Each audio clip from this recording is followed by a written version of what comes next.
యేసు ప్రభు నమ్ముకోకుండా చనిపోయిన వారు సేమ్ అదే.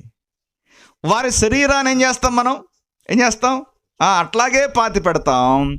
రేపు ప్రభు వచ్చినప్పుడు వారు కూడా లేస్తారు. అంటే వారి ఆత్మ పాతాళములో ఉంటుంది, పాతాళంలో కాలిపోతూ ఉంటుంది.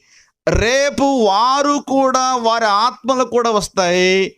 ఆ ఆత్మలు వచ్చి సమాధిలో ఉన్న శరీరంలో దూరి ఈ శరీరము ఆత్మ రెండు కలిసి నరకములో పడివేయబడతాయి. బాగా గుర్తుపెట్టుకోవాలి. పాతాళం అనేది చచ్చిపోయిన వారి ఆత్మలు కాలే స్థలం. పాతాళము చచ్చిపోయిన వారి ఆత్మలు మాత్రమే కాలే స్థలం. నరకం అంటే చచ్చిపోయిన వారి ప్రాణ ఆత్మ దేహములు అన్నీ కలిసి పళ్ళు పటపట కొరుక్కుంటూ యుగయుగములు కాలే స్థలము నరకం.